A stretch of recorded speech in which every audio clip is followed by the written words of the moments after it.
ಇದ್ದಕ್ಕಿದ್ದಂತೆ ದೇವರ ದೀಪ ಆರಿ ಹೋದರೆ ಏನರ್ಥ? ಹಿಂದೂ ಮನೆಗಳಲ್ಲಿ ಪ್ರತಿದಿನ ಬೆಳಗ್ಗೆ ಮತ್ತು ಸಂಜೆ ಪೂಜೆ ಮತ್ತು ಆರತಿ ಮಾಡಲಾಗುತ್ತದೆ. ಪೂಜೆಯ ಸಮಯದಲ್ಲಿ ದೀಪವನ್ನು ಅಗತ್ಯವಾಗಿ ಬೆಳಗಿಸಲಾಗುತ್ತದೆ. ಮನೆಯ ಮುಖ್ಯ ಬಾಗಿಲಿನ ಮುಂದೆ ಮತ್ತು ತುಳಸಿ ಗಿಡದ ಮುಂದೆ ಪ್ರತಿದಿನ ದೀಪವನ್ನು ಹಚ್ಚುವ ಸಂಪ್ರದಾಯವಿದೆ. ಅದೇ ಸಮಯದಲ್ಲಿ ಪೂಜೆಯ ಸಮಯದಲ್ಲಿ ದೀಪವು ಇದ್ದಕ್ಕಿದ್ದಂತೆ ಆರಿ ಹೋದರೆ ಅದನ್ನು ಕೆಟ್ಟ ಶಕುನ ಅಥವಾ ಅಶುಭವೆಂದು ಪರಿಗಣಿಸಲಾಗುತ್ತದೆ. ಪೂಜೆಯ ದೀಪವು ಆರಿ ಹೋದರೆ ಅದು ಏನನ್ನು ಸೂಚಿಸುತ್ತದೆ? ಪೂಜೆಯ ದೀಪ ಆರಿ ಹೋದರೆ ನಾವು ಏನು ಮಾಡಬೇಕು ಎಂಬುದನ್ನು ಈ ವಿಡಿಯೋ ಮೂಲಕ ತಿಳಿಯೋಣ. 1. ಮೊದಲಿಗೆ ದೇವರ ದೀಪ ಬೆಳಗುವುದರ ಮಹತ್ವನ ತಿಳಿಯೋಣ. ದೇವರು ಮತ್ತು ದೇವತೆಗಳ ಆರಾಧನೆ, ಹವನ, ಪಾರಾಯಣ ಅಥವಾ ಯಾವುದೇ ಶುಭ ಕಾರ್ಯಕ್ರಮದ ಸಮಯದಲ್ಲಿ ದೀಪವನ್ನು ಬೆಳಗಿಸುವುದು ಮಂಗಳಕರವೆಂದು ಪರಿಗಣಿಸಲಾಗುತ್ತದೆ. ದೀಪವನ್ನು ಬೆಳಗಿಸುವುದರಿಂದ ಜೀವನದ ಅಂಧಕಾರ ದೂರವಾಗುವುದಲ್ಲದೆ ಮನೆಯಲ್ಲಿರುವ ನಕಾರಾತ್ಮಕ ಶಕ್ತಿಯೂ ದೂರವಾಗುತ್ತದೆ. ಶಾಸ್ತ್ರಗಳ ಪ್ರಕಾರ ದೀಪವನ್ನು ಬೆಳಗಿಸುವುದರಿಂದ ಜೀವನದ ತೊಂದರೆಗಳು ದೂರವಾಗುತ್ತವೆ.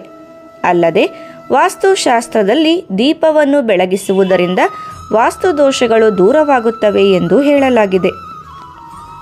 2. ದೀಪ ಇದ್ದಕ್ಕಿದ್ದಂತೆ ಆರಿ ಹೋದರೆ ಅದರ ಅರ್ಥವೇನು?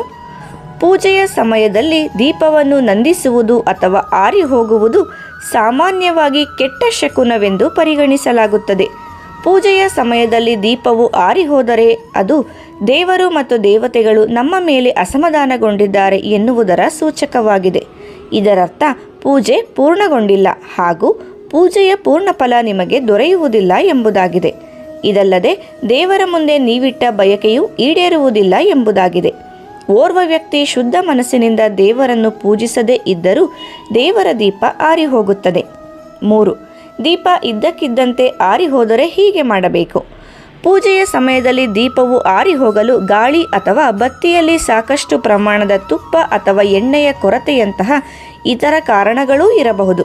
ಅಂತಹ ಪರಿಸ್ಥಿತಿಯಲ್ಲಿ ಪೂಜೆಯ ಸಮಯದಲ್ಲಿ ನಿಮ್ಮ ದೀಪವು ಆರಿ ಹೋದರೆ ದೇವರಲ್ಲಿ ಕ್ಷಮೆಯಾಚಿಸಿ ಮತ್ತು ಮತ್ತೆ ದೀಪವನ್ನು ಬೆಳಗಿಸಿ.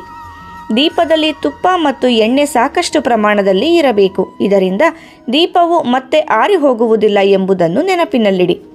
4. ಅಖಂಡ ಜ್ಯೋತಿ ಬೆಳಗುವಾಗ ಇವುಗಳನ್ನು ಗಮನದಲ್ಲಿರಲಿ. ಒಬ್ಬ ವ್ಯಕ್ತಿಯು ತನ್ನ ಸಂಕಲ್ಪವನ್ನು ಪೂರೈಸಲು ಅಖಂಡ ಜ್ಯೋತಿಯನ್ನು ಬೆಳಗಿಸುತ್ತಿದ್ದರೆ ಅವನು ಅದರ ಬಗ್ಗೆ ಹೆಚ್ಚಿನ ಕಾಳಜಿ ವಹಿಸಬೇಕಾಗುತ್ತದೆ. ಏಕೆಂದರೆ ಅಖಂಡ ಜ್ಯೋತಿಯನ್ನು ನಂದಿ ಹೋದರೆ ಅದು ಅವನ ಇಚ್ಛೆ ಪೂರ್ಣಗೊಳ್ಳದಂತೆ ಮಾಡುತ್ತದೆ. ಇಂತಹ ಘಟನೆಯು ಕುಟುಂಬಕ್ಕೆ ತೊಂದರೆ ತರಬಹುದು. ಇದನ್ನು ತಪ್ಪಿಸಲು ಅಖಂಡ ಜ್ಯೋತಿಯನ್ನು ಬೆಳಗಿಸುವಾಗ ಅದರ ಸುತ್ತಲೂ ಗಾಜಿನ ಆವರಣವನ್ನು ಇರಿಸಿ ಮತ್ತು ಅದರಲ್ಲಿ ಸಾಕಷ್ಟು ಎಣ್ಣೆ ಮತ್ತು ತುಪ್ಪವನ್ನು ಹಾಕಿಡಿ. ಅಲ್ಲದೆ ಅಖಂಡ ಜ್ಯೋತಿಯ ಪಕ್ಕದಲ್ಲಿ ಸಣ್ಣ ದೀಪವನ್ನು ಬೆಳಗಿಸಿ. ಒಂದು ವೇಳೆ ಅಖಂಡ ಜ್ಯೋತಿಯ ದೊಡ್ಡ ದೀಪ ಆರಿ ಹೋದರೆ ಈ ಚಿಕ್ಕ ದೀಪದಿಂದ ಮತ್ತೆ ಅಖಂಡ ಜ್ಯೋತಿಯನ್ನು ಬೆಳಗಿಸಬಹುದು.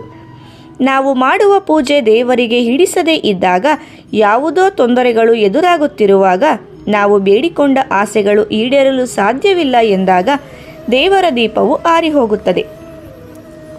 ಆ ಸಮಯದಲ್ಲಿ ದೇವರ ಬಳಿ ನೀವು ಕ್ಷಮೆಯನ್ನು ಕೇಳಿ ಮತ್ತೊಮ್ಮೆ ಆ ದೀಪವನ್ನು ಬೆಳಗಬಹುದು. ಎಲ್ಲರಿಗೂ ಶುಭವಾಗಲಿ. ಸ್ನೇಹಿತರೆ, ಮಾಹಿತಿ ಇಷ್ಟ ಆದರೆ ವಿಡಿಯೋಗೆ ಒಂದು ಲೈಕ್ ಮಾಡಿ.